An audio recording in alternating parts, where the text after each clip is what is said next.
గ్రంథము 2వ అధ్యాయము 42వ వచనం.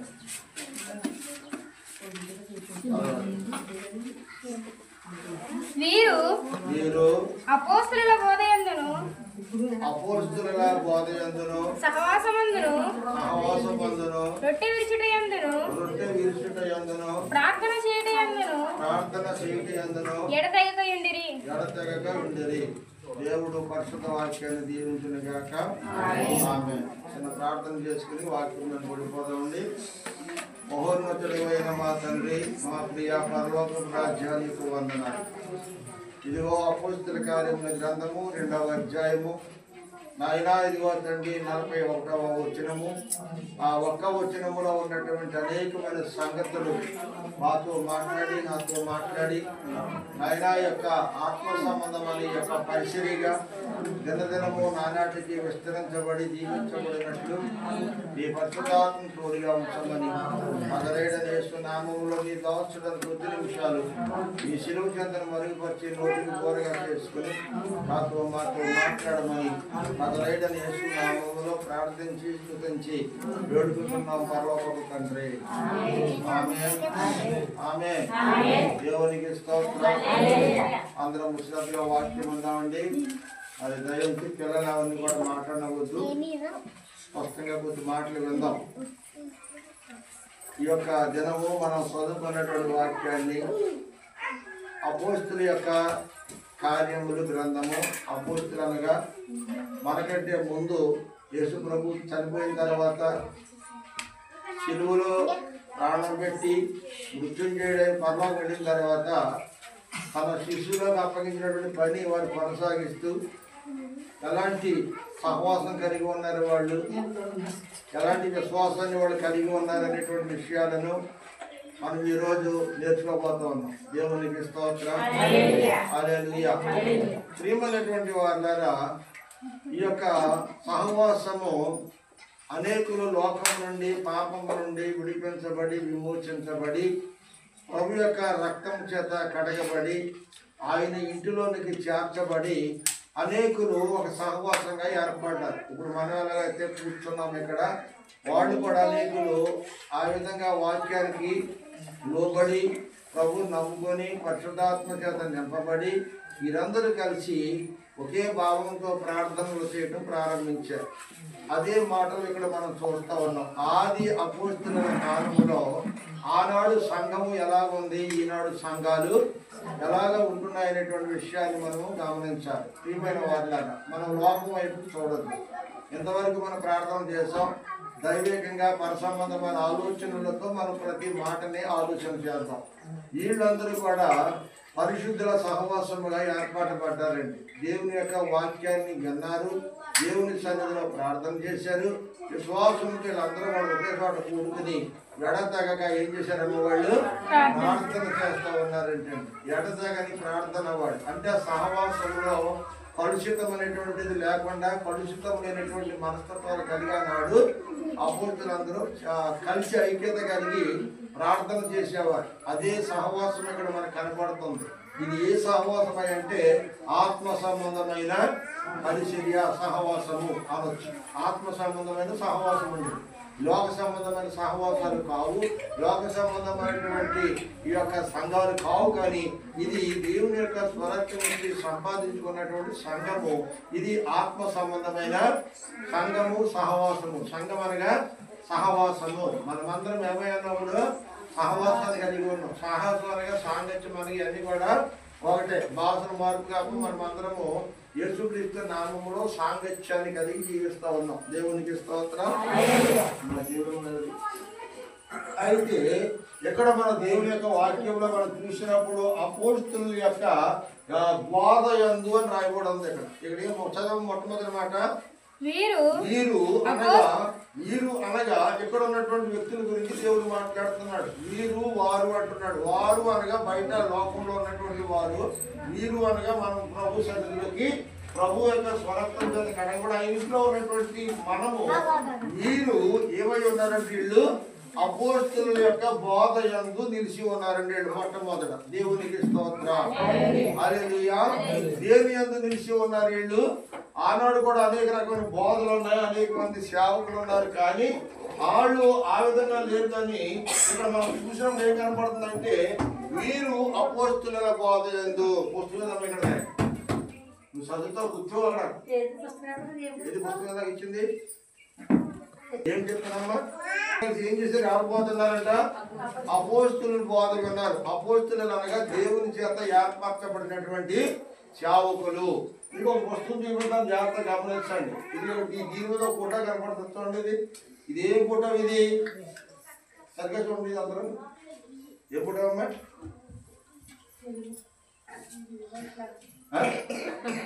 అలా ఉందా? చూడమ్మా ఎలా ఉందా ఫోటో? పాల్చమ్మ చెప్పు ఎలా ఉంది ఇది? నాకు ఆనందం పెద్దోడు ముసలి ఎలా ఉందా? ఎలిమెంట్ లాగా ఉంది కదా? ఎలిమెంట్ కాదు కానీ ఇది తోడేది. జాగ్రత్త గమనించండి. తోడేలు ఏం గొప్ప ఉందంటే గొరుగు గొప్ప ఉంది.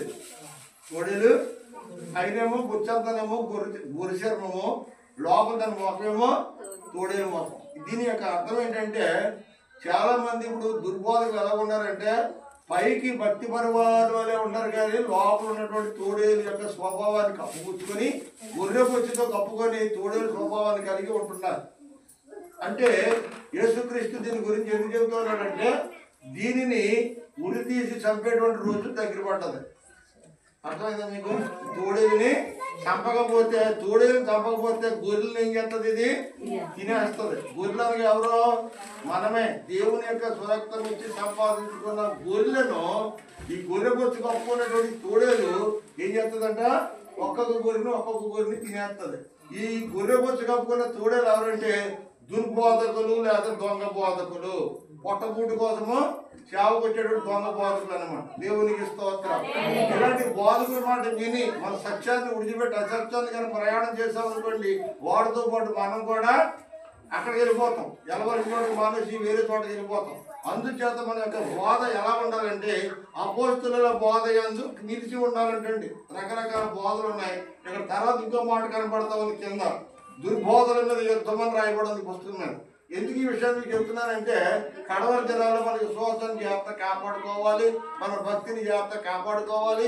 మనం ఏ సహవాసంలో అంటుకట్టబడి ఉన్నామో, మన బోధ ఏ బోధ అయితే మనం వింటున్నామో, ఏ బోధలో అయితే మనం పెరుగుతూ ఉన్నామో అదే బోధ తప్ప వేరే బోధ మన హృదయంలోనికి రాకూడదంటండి. అంతేత అపోస్తులందరూ కలిసి వీళ్ళందరూ కలిసి చోడపుట్టి ఎవరి బోధ విన్నారు? వీళ్ళు దుర్బోధలు వినలేదు కాబట్టి కలబోల బోధలు వినలేదు, కట్టుకట్టులు చెప్పే బోధలు వినలేదు, కానీ అపోస్తుల యొక్క బోధ యందు వాళ్ళు నమ్మకంగా ఉన్నారంటే. సత్యదం వాక్యాన్ని వీరు అది ఎవరు బోధమ్మా? చెప్పండి మీరు, ఎవరు బోధని? అపోస్తుల యొక్క బోధ. అపోస్తుడు అనగా దేవుని చేత పిలువబడినటువంటి వ్యక్తి, దేవుని చేత ఏర్పరచబడిన వ్యక్తి, దేవుని చేత అభిషేకించబడిన వ్యక్తి. ఈ అపోస్తుల యొక్క బోధ యందు మనము శ్రద్ధగా నిలిచి ఉండాలి. ఈ కడవరి దినాలు జాగ్రత్తగా కాపాడుకోవాలి. మన బోధాన్ని, మన విశ్వాసాన్ని, మన యొక్క ఆత్మీయ జీవితాన్ని మనం జాగ్రత్తగా కాపాడుకుని ముందుకి సాగేవారుగా ఉండాలి. దేవునికి స్తోత్రం. హల్లెలూయా. మన చేతికి 5 ఏళ్ళు కనపడుతున్నాయి. జాగ్రత్తగా చూడండి మీరు, 5 ఏళ్ళు కనపడుతున్నాయి. ఈ 5 ఏళ్ళు బలహీనమైన ఏది? రెండో ఇదా? ఇది బలహీనం కదండి. ఇది ఈ షేరు బలహీనం అంటే అన్నింటికంటే చిన్నదే, అన్నింటికంటే బలహీనమైనది. అయితే ఇది ఎప్పుడు కూడా వెనకాలే ఉంటుంది. చేయికి ఎందుకున్నది చెప్పి ఎక్కడ ఉంటుంది? ఈ ఏలు వెనకాలే ఉంటుంది, కానీ దేవుణ్ణి ఆరాధించేటప్పుడు మాత్రం ముందు ఉంటుంది. జాగ్రత్తగా మీరు గమనించండి. దేవుణ్ణి ఆరాధించేటప్పుడు ఫస్ట్ లో ఉంటుంది, కిందకి వెళ్ళినప్పుడు వెనక భాగంలో ఉంటుంది. అంటే దేవుడు ఎందుకు చిన్న హేల్ని బలహీనతని వెనక పెట్టాడు? ఈ జాగ్రత్త ఆలోచించే మీరు బిడ్డల వంటి వారు అయ్యింది మార్పు చెందితేనే కానీ పరలోక రాజ్యము ప్రవేశించరు అనేటువంటి. బిడ్డల వంటి మనసు అంటే చిన్న బిడ్డల మనసు ఎలా కలిగి ఉంటుందో అలాంటి బలహీనమైన మనసు కలిగి మనం ఉంటే కనుక వాళ్ళకి దేవుడు ఎక్కడ స్థానాన్ని ఏర్పాటు చేశాడు? వాళ్ళకి పరలోక రాజ్యంలో ఒక స్థానాన్ని దేవుడు ఏర్పాటు చేశాడు. ఇది బలహీనమైనది, మీరు చెప్పింది మాట కరెక్టే. ఇది బలహీనమైన వేలు, ఈ ఏళ్ళన్నింటిలోకి చిటికి వేలు బాగా బలహీనమైనటువంటిది. అయినప్పటికీ కూడా దేవుడిని ఆరాధించేటప్పుడు ఎక్కడ ఉంటుందంటే ఇది ముందు వరుసలో ఉందన్నమాట. అంటే ఎవరైతే బలహీనులుగా ఉంటారో దేని విషయంలోనూ లోక సంబంధంగా బలహీనమై ఉండి ఆత్మ సంబంధంగా సట్టిపడ్డటువంటి మనసును కలిగి మనం ఆత్మ సంబంధమైన ఆలోచనలో ఎప్పుడైతే ప్రార్థన ఐక్యత కలిగి ఉంటున్నామో అలాంటి వ్యక్తులు పరలోకంలో ఏ వరుసలో ఉంటారు? వీళ్ళు ముందు వరుసలో ఉంటారు. దేవునికి స్తోత్రం. హల్లెలూయా. అన్నిటికంటే బలమైంది ఏలు ఉన్న జాడలోనూ బొటన వేలు చాలా బలమైందే, కానీ ఏలు ఎక్కడ ఉంటుంది? ఇది అన్నిటికంటే బలమైందే, కానీ అంటే లోక సంబంధమైన ఇల్లు అనుకుంటుంది. అన్నింటిలోనూ బలంగా ఉంటుంది, యుద్ధాల్లో బలంగా ఉంటుంది, లోక సంబంధమైన ఆలోచనలో బలంగా ఉంటుంది, ఈ లోక సంబంధమైన కార్యక్రమాలన్నింటిలో బలంగా ఉంటుంది. కానీ తీవ్ర పరలోకం వెళ్ళేటప్పుడు ఎక్కడ ఉందండి? ఇది ఎక్కడుంది? చెప్పమ్మా. జ్ఞానకాలం ఉండేది అంటే పరలోకం వస్తాయి, ఇవి కూడా పరలోకం వస్తాయి, కానీ ఎక్కడ ఉంటాయంట? అంతే దేవుడు ఏమన్నాడు? నేను వెళ్ళినటువంటి చోట మీరు ఉండేలాగానే నాకు స్థలాలు సిద్ధపాటు చేసి మరలా వచ్చి మిమ్మల్ని తీసుకుని వెళ్తాను అన్నాడు. అంటే నేను స్థలంలో మీరు కూడా ఉండాలి అని. అంటే మనం ఎక్కడికైనా వెళ్ళినప్పుడు ఫస్ట్ కూడా మనం బాగా ఎదరికెళ్ళి కూర్చోవాలి, దగ్గరగా కూర్చుని చూడాలని చెప్పి అనుకుంటాం. అలాగే ఏసైకి దగ్గరగా ఉండాలి, ఏసైకి దగ్గరగా కూర్చోవాలంటే మనం ముందు ఉండాలంటే అన్నింటికంటే మనం ఈ లోకంలో తక్కువ చేసుకుని అన్నింటిలో మనం తగ్గించి ఉండాలి. ఇల్లు మనం జాగ్రత్త గుర్తుపెట్టుకుని ఎప్పుడు కూడా ప్రతి ఏళ్ళకి ఒక ప్రత్యేకత ఉంది. అధ్యతలు 5 ప్రత్యేకతలు ఉన్నాయి. ఇందులో దేవుని ఇష్టమైంది, బలహీనమైంది, ఈ 7 అన్నింటిలో చిన్నలేదు. అంటే ఎవరైతే తగ్గించుకొని విధేయత కలిగి మాదిరి కలిగి విధేయతలు కలిగి ఉంటారో అటువంటి వాళ్ళు ముందు వరుసలో ఉంటారంట. దేవునికి నా ప్రియమైనటువంటి వాటి ఈ మధ్యాహ్న కాల సమయంలో మనము దేవుని సన్నిధిలో ముందు వరుసలో ఉండాలి. ఎప్పుడు కూడా ముందు వరుసలో ఉండాలి. అంటే ముందు వచ్చాడు ముందే కూర్చోడు, వెనకాల వచ్చాడు వెనకాల కూర్చోాలంటే దేవునికి స్తోత్రం. హల్లెలూయా. ఎందుకు ఈ విషయాలు దేవుడు చెప్తున్నాడంటే వీళ్ళందరూ కూడా ఆతృత కలిగి ఉండేవారు. ప్రార్థనలో ఆతృత, వాక్యం వినే దాంట్లో ఆతృత. వీళ్ళు పెట్టుబడితట్టు వెళ్ళేవారు కాదు, ఏ బోధ పడతా బోధ ఇదేవాడు కాదు. అపోస్తులుగా వాడు ఏర్పరచబడినటువంటి ఆ యొక్క సంఘానికి ఏర్పరచబడినటువంటి ఆ యొక్క సేవకులు పిలువబడి అభిషేకించబడిన సేవకుల యొక్క బోధ తప్ప రెండో బోధ వాళ్ళకి తెలియదు. దేవునికి స్తోత్రం. హల్లెలూయా. తల్లి దగ్గర సమృద్ధిగా పోరాడినప్పుడు పోతపాలు పట్టించవలసిన అవసరమా ఉంటుందమ్మా? ఉండదు. తల్లి దగ్గర సమృద్ధిగా పాలున్నప్పుడు పోతపాలు పట్టించవలసిన అవసరం లేదు. తల్లి దగ్గర పాలు ఎండిపోతే కానీ పోతపాలకి వెళ్ళాలి. మనం చెప్పే సేవకుడు సరిగా వాక్యం చెప్పట్లేదా? చెప్పేటువంటి సేవకుడు సరైనటువంటి ఏర్పరచబడిన వాడు కాడా, లేకపోతే వాక్య పరిజ్ఞానం లేనివాడా, లేకపోతే నిన్నగా మనం కొత్తగా సేవలకు వచ్చిన వాడా, మన వాక్యం సరిగ్గా అందట్లేదంటే అటువంటి వాడు అక్కడక్కడ తిరుగుతూ ఉండొచ్చు. కానీ మనకి సమృద్ధిగా వాక్యం అందుతున్నప్పుడు ఆత్మ సంబంధమైన మర్మాలు, లోతైన మర్మాలు మనం గ్రహించేటువంటి జ్ఞానం నాకు దయచే ప్రభు అని చెప్పి మన ప్రభు దగ్గర ప్రార్థన చేసి లోతైన మర్మాలను గ్రహించేటువంటి వివేకాన్ని మనం కలిగి ఉండాలంటే దేవునికి స్తోత్రం. హల్లెలూయా. అందుచేత మీ తల్లి దగ్గర పాలున్నప్పుడు మనం పోతపాలుకి ఎగబడకూడదు. పోతపాలు వల్ల ఆత్మ సంబంధమైన అనారోగ్యం వచ్చి బలహీనలు అయిపోయి చివరికి ప్రార్థన చేయనటువంటి దుస్థితిలోనికి దిగజారిపోతాం. అంచేత మనం ఏది కోల్పోయిన పర్లేదు, కానీ మన జీవితంలో విశ్వాసాన్ని ప్రార్థన రెండు కూడా కోల్పోకూడదు. సహవాసాన్ని ఎప్పుడు దూరంగా ఉండకూడదు. నేను చాలాసార్లు మీకు చెప్తా ఉన్నాను. ఏంటంటే ఒక పొయ్యి మీద ఏదైనా వండాలి అంటే 4 కట్లు కింద పెట్టాలి. ఇటు 2 పెడుతుంది తప్ప ఆ పొండు గడగడ మండాలంటే అటు ఇటు 4-3 కట్లు పెట్టుకుని మంట పెడతా ఉండాలి. అదే నువ్వు 1 కట్టు మీద పెట్టావనుకో మండుద్దని. మండుదమ్మా? మీరు అంతా పొయ్యి మంటట్టు వాళ్ళే కదా, అవునా కదంటారా? అది పొయ్యి మంట 1 కట్టు మీద పొయ్యి మండదండి. అలాగే 4 కట్లు పడితే గడగడ మండుద్ది. మంట ఎక్కువైనప్పుడు ఏం చేస్తాము? అందులో కట్టు తీసి బయటడతాం. 1 గంట పోయి 1 అరగంట పోయి దాన్ని చూస్తే 3 నివురు కప్పేసి ఏమవుతుందమ్మా? దాంట్లో ఉన్న వేడంతా చల్లారిపోవాలి. అంటే ఈ 4 కట్లు కలిసి మండుతున్నటువంటి దాంట్లో ఉన్నటువంటి వేడి ఒంటరిగా ఉన్నటువంటి కట్టులో ఉంటుందా? ఉండదు. అలాగే సహవాసంగా మనం ఎప్పుడైతే ఉన్నామో, సహవాసంగా మనం ఎప్పుడైతే ఏర్పరచబడ్డామో, సహవాసంగా ఎప్పుడైతే మనం ప్రార్థన చేస్తూ ఉన్నామో, సహవాసంగా మనం ఎప్పుడైతే అపోస్తుల బోధ యందు నమ్మకంగా యథార్థత కలిగి మనం వింటూ ఉన్నామో అన్ని విషయాల్లో కూడా మనం ఎలా ఉంటామంట? బలవంతులమైన బిడ్డలుగా ఉండగలుగుతాం. దేవునికి స్తోత్రం. హల్లెలూయా. మనం ఎక్కడి నుంచి వచ్చినప్పుడు అపోస్తుల యొక్క సహవాసము మొట్టమొదటిది. దేవునికి స్తోత్రం. వీళ్ళందరూ కూడుకుని ఎవరు బోధ విన్నారంట? అపోస్తుల యొక్క బోధ తప్ప రెండో బోధ వాళ్ళకి తెలియదు. రెండో బోధ ఇంటి ఏమవుతుందంట? ఆత్మీయ రోగం వచ్చి ఆత్మలో బలహీనలు అయిపోయి చివరికి ప్రార్థన చేయలేనటువంటి దుస్థితి మనలోనికి త్వరపడతా ఉంటారు. ఇది మొట్టమొదటి మెట్టండి. దేవునికి స్తోత్రం. హల్లెలూయా. వీరందరూ కలిసి ఎక్కడున్నారంట? అపోస్తుల యొక్క బోధ యందు నిలకడగా ఉన్నారు. మనం నేర్చుకోవాల్సిన మొట్టమొదటి ఏంటంటే మనము మొట్టమొదట మన తల్లి పాలను అనుసరించి తల్లి పాలు సమృద్ధిగా తాగి తల్లి యొక్క అడుగు జాడల్లో మనము నడవాలి. మొట్టమొదటి పాయింట్. దేవునికి స్తోత్రం. హల్లెలూయా. రెండవది జాగ్రత్త చదవమ్మ. రెండవది వీరందరూ కూడా సహవాసముగా ఉన్నారంటే ఎవరు? తల్లితో బిడ్డ ఎలాగైతే సాంగత్యాన్ని కలిగి ఉందో అలాగే సహవాసము ఎక్కడున్నారంటే యేసు ప్రభు అనేటువంటి ఒడిలో మనం ఉండాలి. యేసు ప్రభు అనేటువంటి సంఘము లేదా యేసు ప్రభు మందిరం అనేటువంటి ఒడిలో మనమందరము ఆయన పిల్లలుగా ఆయన ఒడిలో ఒదిగి ఉండాలి. అది ఏమన్నారంటే సహవాసము అన్నారు. దీన్ని ఇక్కడ రాయబడి ఉందని స్పష్టంగా ఏంటన్నది? సహవాసము అందు. ఎవరితో సహవాసం చేసే వీళ్ళు?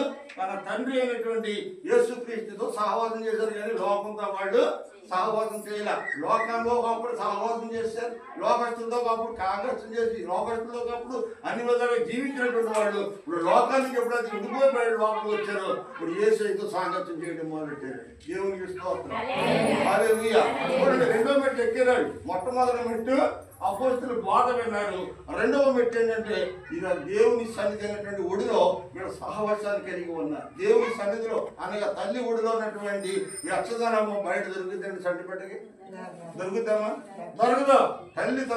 తల్లి వారిని వర్ష కుడతా ఉంటే ఏం చేస్తుంది? తను తడిసిపోయి తన బిడ్డ తడవకూడదని చెప్తుంది. బయట సింగ్ అంతా తీసి బిడ్డ కప్పుతుంది. అవునా? తల్లి తల్లి తెలిసిన ఈ విషయం ఇవన్నీ బిడ్డ తడిసిపోయినా పర్లేదు. దాని బిడ్డ మాత్రము పొడిగా ఉండాలని చెప్పి గుడ్లన్నీ కూడా బిడ్డ చుట్టూ కప్పి తల్లి తడిసిపోతూ తన బిడ్డను కాపాడుకుంటారు. అలా ఎండ కాసినప్పుడు కూడా మీరు ఈ మధ్యకాలం కొన్నిసారి ఎక్కడ ఫేస్బుక్ లో చూపించాడు. నడి రోడ్డు మీద ఆవు దూడ రెండు కలిసి వెళ్తా ఉంది. మంచి మిశ్రమేళ. ఈ దూడ గాలు కొట్టి రోడ్డు మీద పడిపోయిందండి కింద. ఆవు దూడ. జాగ్రత్తగా వినండి. తల్లి బిడ్డ గురించి ఆలోచన దాని గురించి ఇలాంటి మనకు ఆలోచించారు. చూసుకుంటే వెళ్ళిపోవడం కలిపి చెప్పి ఆ దూడ కింద పడిపోయింది. ఎందుకని? మొండు టైంలో గాలి టైంలో తల్లి బిడ్డ కలిసి వెళ్తున్న సమయంలో దూడ తట్టుకోలేక పడిపోయింది. పడిపోతే ఈ ఎండ తీవ్రంగా కాస్తుంది. ఆ తల్లి ఆవు ఎక్కడి నుంచి ఉందో తెలుసండి? ఆ సూర్యుడి పైన బగబగా మండుతున్నటువంటి సమయంలో ఆ కళ్ళుకి తిరిగి పడిపోయిన ఆవుకి దూడకి నీడనివ్వడం కోసం ఆ సూర్యుడికి తన బిడ్డకి మళ్ళీ నీడగా నిలబడిందని తల్లి ఆవు. దేవునికి స్తోత్రం. హల్లెలూయా. అంటే నోరు లేని జీవి మనం అనుకుంటాం.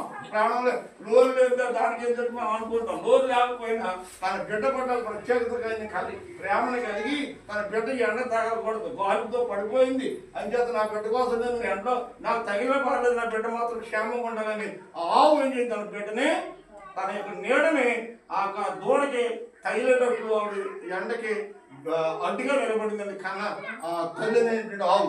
ఈరోజు మనం ఆలోచించవలసింది ఏంటంటే మనందరూ క్షేమంగా ఉండాలని, మనందరూ బాగుండాలని ఆ యేసయ్య కూడా మనందరికీ ఒక రక్షణ ఇచ్చే నిమిత్తము ఆయన నీ కోసము నా కోసము తన బిడ్డ కోసం తల్లి ఆవు ఎలాగైతే ఆ ఎండలో నలిగిపోయిందో, ఎండలో ఎలాగైతే కూలిపోయిందో అలాగే యేసయ్య నీ కోసం నా కోసం కలవరి శిలువలో ఆయన రక్తపూర్తిగా మారిపోయాడు. మనందరం బాగుండాలి. మన కోసమైన ప్రాణం పెట్టాడు. నీ కోసం నా కోసం ఎవరి ప్రపంచం కోసమే ఆయన ప్రాణం పెట్టాడు. మనందరం బాగుండాలి. మన పట్ల ప్రత్యేకమైన ఉద్దేశం ఎందుకంటే ఆయన స్వరత్వం ఇచ్చి మనం సంపాదించుకున్నాడు. దేవునికి ఇస్తాం. మొట్టమొదటిది అపోస్తుల యొక్క బాధ. రెండోది సహవాసం. అపోస్తులుడు తప్ప రెండో సహవాసం అంటే ఇప్పుడు ఎరగరండి. అంచేత ఎప్పుడు కూడా మన సహవాసం మనం అడ్డుపెట్టుకుని ఉండాలి. రెండో సహవాసం కూడా ఎప్పుడు పొరపాటును కూడా వెళ్ళకూడదండి. ఇప్పుడు యాసంగా సెలవులు వస్తాయి. పిల్లలు సంవత్సరం తల్లి దగ్గర ఉంటుంది, తల్లి దగ్గర ఉంటాడు, తల్లిదండ్రుల దగ్గర ఉంటారు. యాసంగా సెలవు వచ్చేటప్పటికి ఈ పిల్లలు ఏమంటారంటే అమ్మ కిందిగారింటికి వెళ్ళి వస్తామే, ఇంటికి వస్తామే, అది అక్కగారింటికి వెళ్ళి వస్తాం అంటారా? అంటారనరా? అంటారు. ఇంకొకటి యాసంగా సెలవు 4 రోజులు ఎక్కడుంటారంటే ఆ 4 రోజులు సెలవు 4 రోజులు అడిగి టూర్ వేయడానికి ఇష్టపడతారు. టూర్ వేసినంత మాత్రమే ఇద్దరు శాశ్వతంగా అక్కడ ఉంటారండి. ఉండరు. తిరిగి అక్కడి నుంచి వెళ్ళారు అక్కడికి రావాల్సిందే. ఈ రోజు మనమైనా అంతే. ఏడాది మొగలు మనం వెళ్ళాం. పని అంతా చూసి మళ్ళీ అక్కడి నుంచి వెళ్ళి వచ్చింది అక్కడికే రావాలి. ఇలా కొయ్యేళ్ళు కూడా ఉన్నారు. ఇప్పుడు వెళ్తున్నారు 2 సంవత్సరాలు 3 సంవత్సరాలు ఉన్నారు. తిరిగి మళ్ళీ అక్కడికి రావాలి.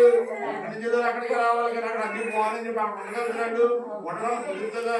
కుదరదు. అంటే మనం ఎక్కడ రక్షించబడ్డామో, ఎక్కడ ఆత్మ సంబంధమైనటువంటి ఆహారం తిని మనం ఎక్కడైతే బలపడ్డామో అక్కడే మనం తిరిగి స్థిరంగా ఉండాలి తప్ప అటు ఇది తిరిగేటువంటి విధానము ఇది దేనికి సంబంధించి అని కాదికి సంబంధించినటువంటి విషయం. దేవునికి స్తోత్రం. హల్లెలూయా. మొట్టమొదటిది అపోస్తలుల బోధ, రెండవది తండ్రి అయినటువంటి దేవునితో సహవాసం. జాగ్రత్తగా గమనించండి. ఇక్కడ రెండవ సబ్జెక్టులో మనం వచ్చాం. రెండోది ఏంటంటే సహవాసము. మూడో దానికి వద్దామండి. చూడమ్మా, మూడో సబ్జెక్ట్ ఏంటంటే వీళ్ళందరూ కూడా ఒక బోధ విన్నారు, ఒక సహవాసంలో ఉన్నారు. మూడవది వీళ్ళందరూ కూడా ఒకే శరీరాన్ని తిని ఒకే రక్తాన్ని త్రాగి వీళ్ళందరూ అనేకమైన వీళ్ళు ఒక్క మనసును కలిగి దేవుని సన్నిధిలో ప్రార్థన చేస్తున్నారు. ఏళ్ళలో ఏమి లేదంట, ఏర్పాటి మనసులు ఏళ్ళలో లేవు. కులం విషయంలో కానీ, మత విషయంలో కానీ, రంగు విషయంలో కానీ, ఆస్తిపాస్తుల విషయంలో కానీ, ఏ విషయంలో కూడా ఏళ్ళలో ఏళ్ళు తేడా పడాడు కనిపించడం లేదు. వీళ్ళందరూ ఎలా ఉన్నారంటే ఒక్క మనసు కలిగి ఉన్నారంట. దేవుని స్తోత్రం. హల్లెలూయా. ఒకే మనుషులే శరీరాన్ని తింటున్నాం కదా మనం, అనేకమైన మనం ఒకే శరీరం తింటున్నాం కదా, ఒకే రక్తాన్ని తాగుతున్నాం కదా. మరి ఒక్క రక్తాన్ని తాగి ఒక్క శరీరం తినేటువంటి మనకి అనేకమైన మనము ఎలాంటి మనసు కలిగి ఉండాలంటే ఒకే ఒక్క మనసు కలిగి ఉండాలి. మనలో రెండవ రకమైనటువంటి మనసు రాకూడదు. రెండవ మనసు తీసుకొచ్చేది ఎవరంట?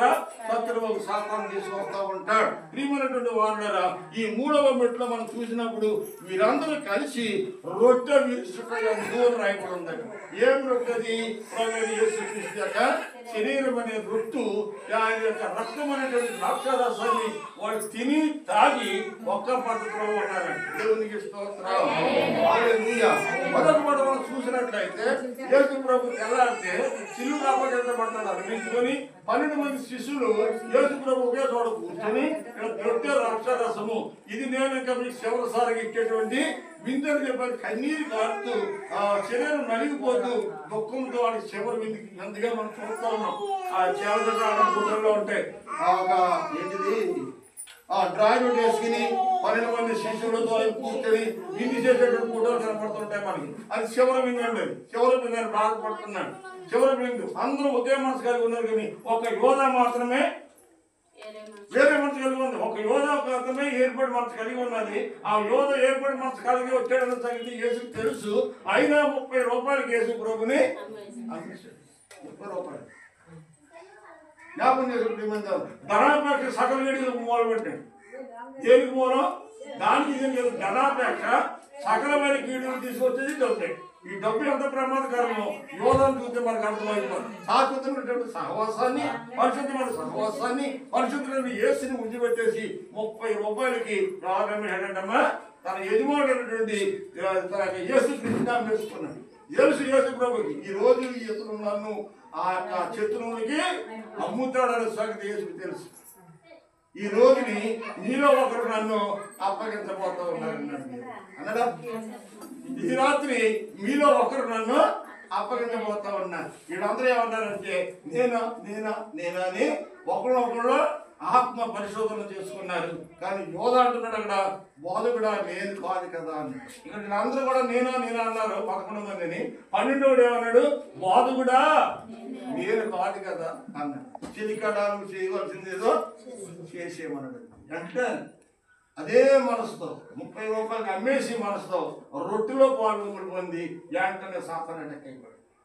ఆ రొట్టెతో పాటు ఆడకి అటాక్ సాతాను అటాక్ అయిపోయాడు. అంతా అక్కడ తీసుకెళ్ళిపోయింది. చూడండి ప్రియమైన వాళ్ళు, ఎంచేదండి రొట్టు అనేటువంటిది అనేకమైన మనము ఒక్క మనసు కలిగి రొట్టులో పాల్గొని పొందాలంట. యోధ ఏర్పాటు మనసుతో కలిగి తీసుకున్నాడు కనుక చివరికి ఏర్పాటు అయిపోయాడు. చూసారండి, ఇలా మనం జాగ్రత్తగా గమనించినట్టు బైబిల్ మనం అనుసరించి ముందుకు నడవాలి. మన నోటి మాటలు కాదు, మన యొక్క సొంత ఉద్దేశాలు కాదు.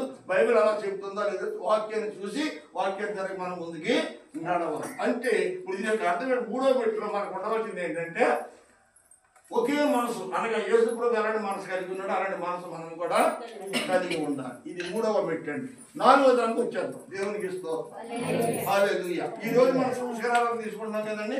తీసుకున్నాక కూంచోడు కాంచోడు తీసుకున్నాం. తీసుకున్నప్పుడు మనం అందరం ఒకే శరీరం ఒకే రొట్టెలోది ప్రార్థన పూర్వకంగా తీసుకుంటాం. ఆ తీసుకున్నది మనం అందరం కూడా ఒకే మనసు కలిగి తీసుకోవాలి. రకరకాలైన మనసుతో దానిలో తీసుకుంటే చాలా ప్రమాదం అంటే. అందుకని పదే చెప్తాను, ద్రాక్ష రుట్టేటప్పుడు చాలా పవిత్రమైన కార్యక్రమానికి ఇది చాలా హృదయాలు పవిత్రం చేసుకుని తీసుకోవాలి. ఇప్పుడు ఎక్కడికి వద్దు, తోడుగోళ్ళతో కొట్టుకుంటారు ఇంటికాడు, నాకు తెలియదు ఈ విషయం. ఒకవేళ అలా కొట్టుకుంటే ఏమిటన్నాను, అలా నాకేం తెలియదు.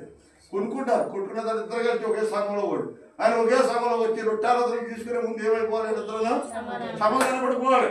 ఎక్కడ వచ్చి సన్నిధిలో వచ్చి బలంగా సమాధానం పడిపోవాలి. ముందు ఇక్కడ దీన్ని ముట్టుకుని ప్రార్థన చేసుకుని సమాధానం పడిపోవాలి. ఒకవేళ అవతల తప్పే చేసింది గట్టిలో హృదయం ఆ మనిషిగా సమాధానం పడటానికి రాడదనుకో, నువ్వే వెళ్ళి సమాధానం పడిపోవాలి. ఆ మనిషి వస్తే నేను సమాధానం పడతాను, ఆ మనిషి రాకపోతే మానేద్దాం అనేటువంటి మనసు మనలో ఉండకూడదు. ఎవరు సమాధానం పడతారో వాళ్ళు దేవుని కుమారులు అనబడుతున్నారు. మత్తయి సువార్త 5వ అధ్యాయం స్పష్టంగా దేవుడు చెప్పాడు. ఎవరు సమాధానకరంగా ఉంటారో వాడు దేవుని యొక్క పిల్లలు అంటాడు. అంతే మన సమాధానం అనేటువంటిది చాలా అవసరం. సమాధానం లేకుండా తీసుకున్న దెబ్బతినేశాడు. అంచేత మన ప్రతి విషయంలో సమాధానం అనేది చాలా అవసరం. తగ్గించుకోవాలి. అది పక్కవాడిని తిట్టిందా, ఓళ్ళు తిడితే తిట్టింది ముందు అటువంటి ఒళ్ళు కరిగిపోతుంది కదా, అదే కదంటారు. అది ఒడి తీసి మనం నాలుగు తిట్టాలనే మనకు ఉంటుంది. శరీర సంబంధంగా లోపల ప్రకారం ఆలోచిస్తే నా ఆనికంటే నేను ఏమీ తక్కువ కాదు అనిపించదు లోపల, అర్థమైందా? సైతం అనిపించదే. నువ్వు నోరు మూసి కూర్చున్నా నవ్వులేమనుకుంటారు, నువ్వు నోరు మూసి కూర్చుంటే నీ దగ్గర తక్కువ ఉన్నది అనుకుంటారు కదా, నీకు నోరు ఉంది కదా, ఆ మంచి ఒకటి అన్నప్పుడు రెండు అనొచ్చు కదా. లోపల ఏం చేస్తాడు, శాస్త్రం ఏం చేస్తాడంట, ఉసిరుతుంటాడు, అతనికి తిడుతూ ఉంటాడు అంటే. మీరు ఇద్దరు దెబ్బలాడుతున్నాడు చూడండి, మీరు ఆడి దెబ్బలాడుతూ ఈడి దెబ్బలాడుతూ ఉంటాడు. ఇద్దరు ఎవడలేరు అనుకోండి, కాంజాడు కూంజాడు తగ్గిపోతాడు. వెనకాల ఎవడో ఒకళ్ళు వెనకలాగుతున్నారు అనుకోండి, ఆడు ఏం చేస్తాడు, ముందుకి వెనకలాగుతున్నాడు, ముందుకు వెళ్తాడు, లాగుతానని ముందుకు వెళ్తా ఉంటాడు. వాడు లాగుళ్ళు ఎవడలేరు అనుకోండి, కానీ దేవుడికి అటు ఇటో చేరిపోయి పోతారు. ఇప్పుడు వెనకాల ఏం చేస్తాడు, సాతానుడు గెండుతో ఉంటాడు, లాగుతూ ఉంటాడు, గెండుతో ఉంటాడు, లాగుతూ ఉంటాడు. సాతానుడు చాలా తెలివైనడు.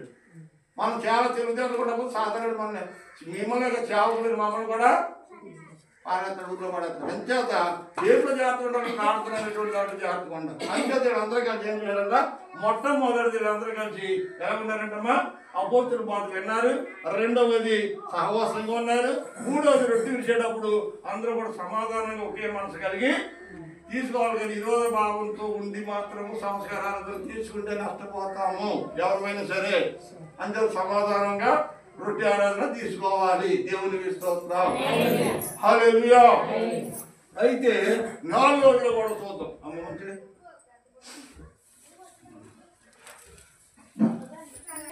చూడండి. ప్రార్థన చేయడం ఎందును ఎలా ఉన్నారు వీళ్ళు, ప్రార్థన చేయడం ఎందును ఎడతెగక ఉండిరి.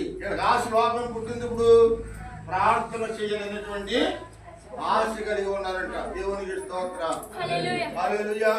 ఏం కలిగి ఉన్నారంట, ఆశ కలిగి ఉన్నారంటండి. ఒకసారి ఈసన్ గారు ఎక్కడికో మీటింగ్కి వెళ్దామని చెప్పి అదరే బదులు అన్నీ కూడా బ్యాగులు గట్ట చదువుకుని మీటింగ్కి వెళ్తా రెడీగా ఉన్నాడంట. అప్పుడప్పుడు ఒక అతను ఆయన స్నేహితుడిగా చక్కగా చిల్లిగా మాట్లాడుతూ అంతో సహవాసంగా ఉండేవాడంట. సహవాసంగా ఉండి ఎక్కడికైనా వెళ్ళడానికి ఈసరికి ఎదురయ్యేవాడంట. ఎదురై దాని కూర్చోబెట్టి కానీ చెప్పు ఇలా ఆ మాట ఈ మాట చెప్పేవాడంటే అయిపోయిందంట. సరే రోజు నీకు ఏం ఆలోచన వచ్చిందంటే, సరే వీడు వస్తున్నాడు మధ్యన వాళ్ళు విడిచిపెట్టినట్టు లేడు, ఒక అరగంట దాకా నన్ను మళ్ళీ బయటికి వెళ్ళవడం అని చెప్పి నీ బయటికి మనల్ని వెళ్ళవడో వెళ్ళడం ఎలాగా అని చెప్పి ఆలోచన. పరిశుద్ధాత్మ దేవుడు వెంటనే సేవకుడికి ఒక ఆలోచన వచ్చిందంటే, పరిశుద్ధాత్మ దేవుడు ఒక ఆలోచన ఇచ్చాడంట. ఆ ఆలోచన ఏంటంటే, ఇక్కడ ఏం చదువుకున్నాము, 4వ పెట్టు ప్రార్థన చేయటం ఎందు అని కదండి. అటు లోక సంబంధమైన మనిషి దైవ సేవకుడితో సాంగత్యపడి ఎన్ని రకాల వాక్యం చెప్పినా ఎన్ని రకాల మాట్లాడినా ఏదో తప్పించి వెళ్ళిపోతాడు. కానీ వాక్యం మాత్రం వింటాడు, సహవాసం చేస్తా ఉంటాడు, అన్ని బాగుంటాయి. కానీ వారి మంట పొంది రక్షణ పొందమంటే మాత్రము దూరంగా ఉంటాడంట. సరే వస్తున్నాడు, వెళ్ళాడు. ఇప్పుడు ఈ మీటింగ్కి వెళ్ళాలి, ఎక్కడ ప్రార్థన ఉంది, రామకుమారి ప్రార్థన ఉంది, టైంకి వెళ్ళిపోవాలి. ఇవాళ వాళ్ళ దారిలో ఎదురవుతుంది. వాళ్ళతో సహాయం చేసి కూర్చున్నాను. ఇక్కడ మీటింగ్ మీరు అందరూ కూర్చుంటారు కదా, మీరు అంత ప్రార్థన చేస్తారు, పాస్టర్ గారు వస్తారు, వాకింగ్ చెప్తారని మీరు చూస్తారు కదా. ఎంతమంది అక్కడ కూర్చుని కూర్చుంటారు, ఎవడేం చేస్తారు, సాతానాడు ఆళ్ళలో ఉండి నన్ను ఆపేడే ప్రయత్నం చేస్తాడు. 4 సార్లు వెళ్ళండి అనుకోవాలి మీకు కూడా ఉంటాయి. చర్చకు వచ్చేటప్పుడు వాడు ముఖ్యమైన పుస్తకం రావటము, అదే చర్చకి వచ్చే ముందు ఏదో ఒక ముఖ్యమైనటువంటి కార్యక్రమం తాగటము, వచ్చే ప్రయాణం మానేసి మళ్ళీ ఆ కార్యక్రమానికి వాడటము, ఇలాంటి రకరకాల అనుభవాలు మనందరం కూడా కలిగినటువంటి వాళ్ళమే. ఒకప్పుడు మేము కూడా కలిగినటువంటి వాళ్ళమే. ప్రియమైనటువంటి వాళ్ళు ఎందుకు చెప్తానంటే, మనకి అత్యవసరంగా ఎప్పుడు వెళ్తామంటే ప్రార్థనకి వెళ్ళేటప్పుడే మనకి ఏదో ఆటంకం వస్తుంది. బాగా గుర్తుపెట్టుకోండి. మిగతా పనులు ఆటంకం రాదు, ప్రార్థనకి వెళ్ళేటప్పుడు ఆటంకం వస్తూ ఉంటుంది. అయితే వీళ్ళందరూ కలిసి ఏం చేస్తున్నారు, 4వ స్టెప్లో అందరూ కలిసి ప్రార్థన చేస్తా ఉన్నారంటే దేవునికి స్తోత్రం. హల్లెలూయా. ఆ వ్యక్తి రాని వచ్చాడు, కూర్చున్నాడు. కూర్చున్నదో ఏ 4 మాటలు చెప్పాడు యేసన్న గారికి. ఆ చెప్పిన మాటలేదు ఈయన కూడా విన్నాడు. విన్న తర్వాత చెప్పాడు, రబ్బెక్క చెప్పిన మీటింగ్ వెళ్ళాలి, మన ఇద్దరు కలిసి మోకరించి రబ్బెక్కను ప్రార్థన చేసుకుందాము అన్నాడండి. ఎవరు? దైవజనుడిగా యేసన్న గారు. ఎవరండి ఈయన? మోకరించి రబ్బెక్క చెప్పి ప్రార్థన చేసుకుందాం చెప్పి, లేదన్నా కొంత అర్జెంట్ పని ఉందన్నా, ఇప్పుడు మళ్ళీ వస్తున్నాను అని చెప్పి మోకరించి పడేటప్పటికి వెంటనే 2 గంటలు 3 గంటలు ఉడిచిపెట్టకుండా లోక సంబంధమైన కబుర్లని చెప్పేవాడు. ఎప్పుడైతే మోకరించమన్నాడు వెంటనే వేరే పని ఉందని అక్కడికి వెళ్ళిపోయాడు. ఎందుచేత నీకు ఏం చెప్తున్నానంటే, ఇప్పుడు ఇక్కడ ఏం కనపడుతుంది? ఇక్కడ వీళ్ళందరూ కలిసి ఏం చేశారు? ప్రార్థన యందు ఎడతెగక ఉండేది. ప్రార్థన యందు ఎడతెగక ఉండాలంటే ఎవరు ఉంటారు ప్రార్థనలో ఎడతెగక? ప్రార్థన మీద ఆసక్తి ఉన్నటువంటి వాళ్ళు, ఆత్మలో ఎదగాలన్నటువంటి వాళ్ళు, ఆత్మలో అభివృద్ధి చెందాలి, ఆత్మలో ఉద్యమం కావాలనుకున్న వాళ్ళు ఎంత సమయమైన ప్రార్థనలో మండుతూ ప్రార్థన చేస్తూ ఉంటారు. అదే లోక సంబంధంలో ఇప్పుడు లోపల ఎవడో వాక్యం ఉంటారు, బయట ఎవడో వచ్చి అమ్మ వాళ్ళు వచ్చి వస్తారు అనుకో, మరి మోకరించలుగా చెప్పి ప్రార్థన చేసి కాదు నువ్వు అని ఉంటారా? ఉండరు. నువ్వు రా, నేను నడుస్తూ ఉంటానని చెప్పి వెళ్ళిపోతారు తప్ప నువ్వు మోకరించిన కారణం ఏంటంటే, లోక సంబంధం వ్యక్తిని ప్రార్థన చేయమంటే ప్రార్థన చేయడు. ప్రార్థన చేసే వ్యక్తిని ప్రార్థన మాట దూరంగా తిరిగామంటే ఈడాడు. వీడికి ఆడు చూటాడు, ఆడికి ఈడు చూటాడు. మనకి ఎవడు కావాలి? ప్రార్థన చేసేవాడు కావాలి. లోకమంతా తిరిగేవాడికి లోకంలో తిరిగేవాడు కావాలి. అవునే కాదంటారా? పచ్చగా ఊరంతా పచ్చగా ఉంటుంది, కానీ కావులు లేనివాడికి పచ్చగా ఉండదు. ఈ నాటి మన అందరూ విన్నదే. ఎవరుంటుంది పచ్చగానా? పచ్చగా ఉన్నవాడికి పచ్చగా ఉంటుంది తప్ప లోకమంతా పచ్చగానే ఉన్నవాడు అందరూ పచ్చగా ఉండదు. అలాగే లోక సంబంధమైన వ్యక్తి, ఆత్మ సంబంధమైన వ్యక్తి ఇద్దరికి సాంగత్యం చేయాలన్నా కుదరదు. అలాగే కొన్ని కుటుంబాల్లో కూడా ఉంటారు. భార్య ప్రార్థన చేసుకోండి, ఎప్పుడు చూసినా ప్రార్థన చేయకున్నారు. తండ్రి భర్తలు కూడా ఉంటారు కుటుంబంలో. ఉంటుంటారా? ఎప్పుడు చూసినా ప్రార్థన అసలు కూడెడతావు లేదా అడిగే భర్తలు ఉంటారు. ఎందుకంటే ఒక కుటుంబంలో ఉంటారు. భర్త ప్రార్థన చేస్తానంటే భార్య ఆలోచన సినిమాకి వెళ్తూ ఉంటుంది. కొత్త సినిమా రిలీజ్ అయిందంటే అక్కడికి వెళ్ళిపోతూ ఉంటుంది భార్య. భర్త ప్రార్థనకి వెళ్తామంటే భార్య అనవదండి. అదే భార్య ప్రార్థనకి వెళ్ళినప్పుడు భర్త సినిమాకి వెళ్దాం అనుకోండి, చర్చికి వచ్చిన తర్వాత వెళ్దాం అంటే మళ్ళీ ఇంటికి చర్చికి రాకపోయినా కానీ ఇప్పుడు వెళ్ళిన మాత్రం కనిపెట్టి ఇంట్లో ఉంటాడు. జాగ్రత్తగా వినండి. అన్ని విషయాలు మగోడు వినకపోతే అనేటువంటి ఉండదు. ఆడోడు వినకపోతే కానీ మగోడు ఖచ్చితంగా అంటాడు. వింటాడా? మీరు చెప్పాలి. ఇప్పుడు నాకేంటో వీళ్ళు బాధలు. ఆడోళ్ళు పడి మగోడు వింటారా? వింటారా? మరి ఎందుకు ఎంటలేదు? ఎవరైనా చర్చికి వెళ్దాం రమ్మంటే ఎందుకు ఎంటలేదు? ముందు ముందు చర్చికి రావే, తర్వాత మొదలు మానేసుకుని అనుకోవడం తర్వాత చూడొచ్చని.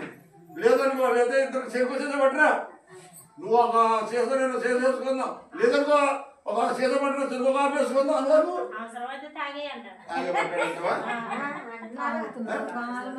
అవసరం తాగే పని కూడా ఉంటారు, అవసరం మానేసి వచ్చేవాడు కూడా ఉంటారు. మనం అలాగే ఇలా కూడా ఉంటారు కొన్ని రకాలుగా. అంచేత మనం ఏం చేయాలి? రక్షించబడిన మనము రక్షణ లేనటువంటి మన భర్తను ప్రభు కోసం సంపాదించుకోవాలి. అలాగే రక్షించబడిన మన భర్తనే రక్షణ లేనటువంటి భార్య సంపాదించుకోవాలి. అలాగే ఇద్దరు రక్షించబడ్డారనుకో, ఎవరిని సంపాదించుకోవాలి? పిల్లలను సంపాదించుకోవాలి. నీ పుట్టిన పిల్లలను సంపాదించుకోవాలి. నీ కుటుంబం గురించి నీకు చేతులు నాకెందుకు చేత ఉంటుంది, నా కుటుంబం గురించి నా చేతులు నీకెందుకు చేత ఉంటుంది. ఎవరి మట్టికి వాడుకు, ఎవరి కుటుంబం మట్టికి వాళ్ళు జాగ్రత్తగా కాపాడుకుంటూ ఉండాలి. అవునా కదంటారా? రక్షించబడిన మనమే రక్షణ లేని మన కుటుంబానికి వెలుగుగా ఉండాలి. అవునే కదంటారా? అది రక్షించబడిన మనమే రక్షణ లేని మన కుటుంబానికి రక్షణగా వెలుగుగా ఉండాలి. మనమే వాడికి రక్షణగా వెలుగుగా ఉండకపోతే వాళ్ళు ఎలా రక్షించబడతారండి? రక్షించబడతారు. ప్రభు రావడం వరకు ఒక్క వ్యక్తి వచ్చి గుర్తు వెళ్ళిపోతే, ఒక్క వ్యక్తి గుర్తు వెళ్ళిపోతే పొద్దున్న ఆ ఇద్దరు తోడుకోవడాలంటే చెరపిస్తున్నారండి. పిండి చేసుకుందాం. అందులో ఒకతే ఎడగబడి ఒకే మతం ఇద్దరు తినేసి పడుకున్నారండి. ఒకళ్ళు ఎడగబడ్డారంటే ఒకళ్ళు ఎత్తబడి, భార్య కావచ్చు భర్త కావచ్చు. ఇద్దరు ఎవరో రక్షణ ఉంటే వాళ్ళు ఎత్తుపడతారు. ఇద్దరుగా మధ్య పడుకున్నారు, ఇద్దరు ఎత్తుపడిపోతారని లేదు. ఇద్దరు తోటపడాలి ఈ పిండి చిక్కుతామంటే ఇద్దరు వేసిపోతారని లేదు. రక్షణ ఎవరికైతే ఉంటుందో వాళ్ళు ఎత్తపడతారు, రక్షణ లేని వాళ్ళు తీయబడతారు. అందుకే మనకి ఏం కావాలంటే ప్రార్థన అనేటువంటిది ఎప్పుడు కూడా విడిచిపెట్టుకోకూడదు. ఈ ప్రార్థన ఏ ప్రార్థన అంటే సహవాస ప్రార్థన. చూడండి ఏం రాశాడు, ఏం చెప్తున్నాడు, ఎడతెగక ప్రార్థన చేయటం ఎందును ఎడతెగగా ఉండేది. ఇక్కడ ఒక్క వచ్చినప్పుడు ఎన్ని మాటలు కనపడ్డాయి మనకి? ఏనమ్మా? 1 అపోస్తుల బోధ, 2 అపోస్తుల యొక్క సహవాసము, 3 రొట్టె విరుచుట, 4 వీళ్ళందరూ కలిసి ఒక్క చోట నుండి ప్రార్థన చేశారు. ఒకే మనసుతో ప్రార్థన చేశారు. ఈ 4 సబ్జెక్టులు మనలో ఉండాలి. సహవాసంలో ఉండేటువంటి ప్రతి ఒక్కరికి, ఒక విశ్వాసిగా నీకు కానీ, ఒక సేవకుడిగా నాకు కానీ, మనందరికీ ఉండవలసింది ఏంటంటే ఈ యొక్క సహవాసంలో ఉండవలసింది 4 మెట్లు ఉండాలి. ఈ 4 మెట్లు మనకు ఉంటే 5వ మెట్లు కూడా చూసి ముగించేసుకుందాం. దేవునికి స్తోత్రం, హల్లెలూయా. ప్రియమైనటువంటి వారులారా, ఈ 4 మెట్లు ఎవరైతే కలిగి ఉన్నారో వాళ్ళు సహవాసంలో బలంగా, దృఢంగా, శక్తివంతంగా ఉండగలుగుతారు. అలాంటి వ్యక్తులు ఆనాడు అపోస్తుల కాలంలో ఉన్నారు కనుక సంఘము నానాటికి ఏమైపోయిందంటండి, విస్తరించబడ్డది. కానీ నానాటికి సంఘము ఆరిపోలేదండి. ఆనాడు వాళ్ళకి ఆస్తులు ఉన్నాయి, ఐశ్వర్యం ఉంది, చివరికి వాళ్ళ దేహాలను కూడా విడిచిపెట్టేసారండి. వాళ్ళు దేహాలు కూడా లక్ష్యలా, ఆస్తిపోతే లక్ష్యలేదా, ఇల్లు ఒకళ్ళు విడిచిపెట్టేసారు, సమస్తాన్ని విడిచిపెట్టేశారు. దేవుని కోసం సమస్తాన్ని త్యాగం చేశారండి వాళ్ళు. ఈరోజు మనం ఏం చేస్తున్నాం? యేసు మన కోసం సమస్తాన్ని త్యాగము చేసాడని, ఆఖరి రక్తము పట్టే వరకు ఆయన శిలువలో కాచేసాడు, మీకోసం నా కోసం. ఆయన దగ్గర అంటే ఏమి ఇంకా లేదు. అలా అందుకోసం ఎవరు శిలువ మీద నాలోగా రక్తము పడితే ఇంకా సుఖ కూడా లేదని ఆఖరిని వీటితో పడితే ఏమొచ్చిందంట, నీళ్ళు రక్తమును కారిందని రాయబడింది బైబిల్లో. ఏమొచ్చిందమ్మా? ఆ రక్తము కొట్టులో వెళ్ళిపోయిన దాకానే వచ్చింది, నీరు వచ్చిందంట. అంటే నీరు వచ్చిందంటే రక్తము లేదు అని అర్థం. అంటే ఆ రక్తం అంతా కూడా మన కొరకు కార్చేసాడు. అంటే సమస్తము కూడా ఆయన మన కోసము త్యాగం చేసాడు. ఆ రోజుని దేవుని యొక్క కుమారుడు ఈ లోకానికి వచ్చాడు. కాలం సంపూర్ణమైనప్పుడు తన యొక్క అద్భుత కుమారుడిని లోకానికి పంపించాడు. గాంతనికి రాసినటువంటి పత్రిక 4వ అధ్యాయం 4వ వచనంలో ఆ మాట మనకు కనపడుతుంది. తీయొద్దులే, చదువుకోండి. అవుని, కాలం సంపూర్ణమైనప్పుడు దేవుని రాకడ సంపూర్ణమైపోతుంది. ఎప్పుడు వస్తుందో తెలియదు, మనం ఎప్పుడు పోతామో తెలియదు. సాయంత్రం శుభ్రం తినేది పడుకుంటాం, తెల్లారిపోతుంది లేస్తామో లేదో తెలియదు. అవునా కదా?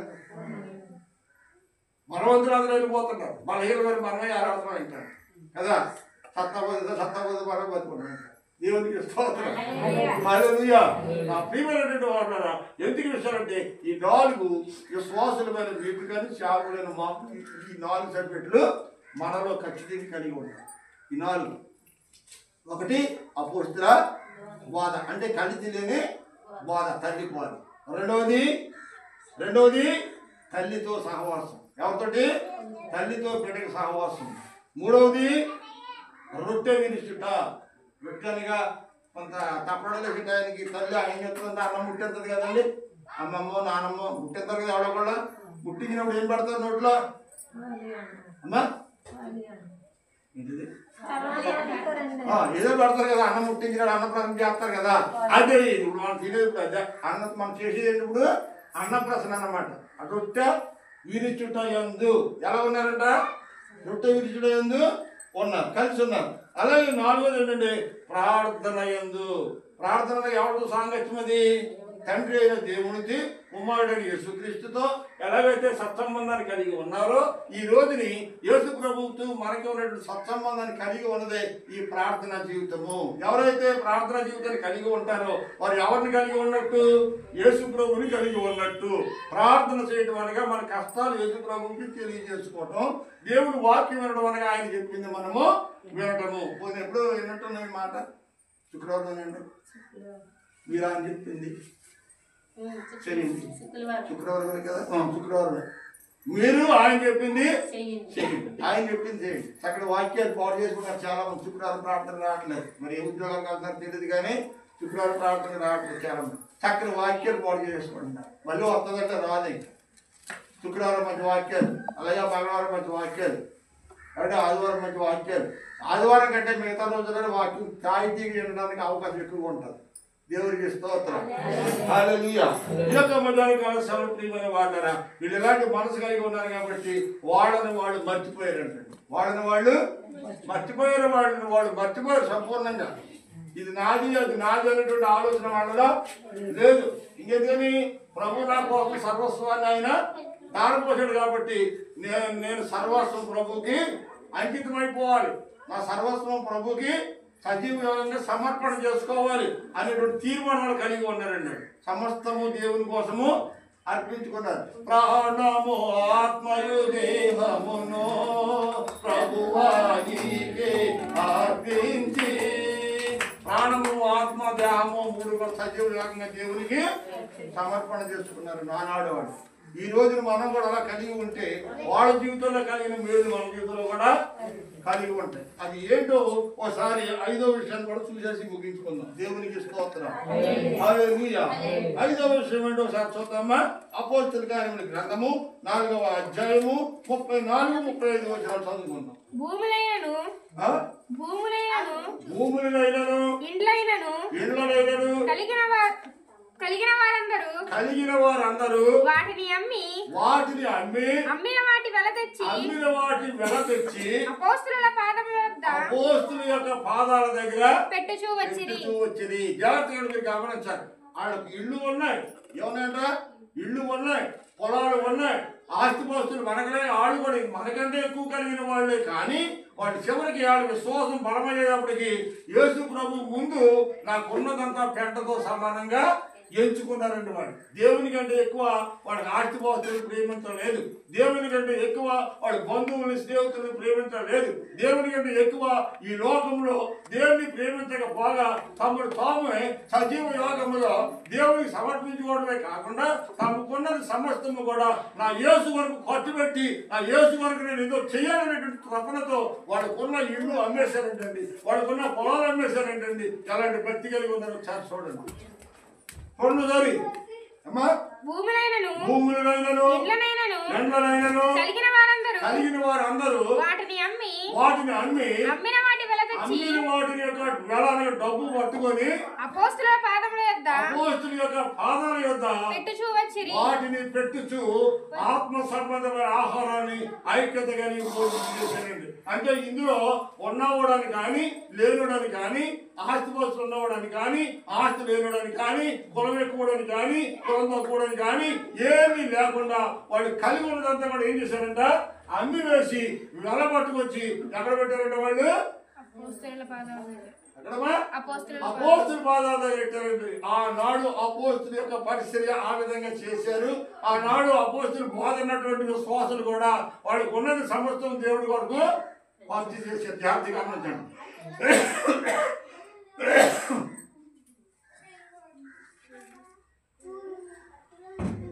ఇప్పుడు మీరు చెప్పండి, ఎంతవరకు చేశారు?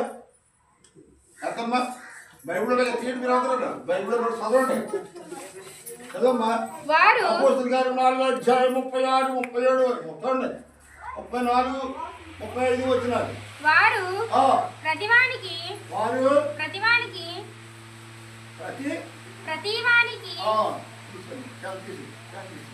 వారి వారి అక్కర కొలది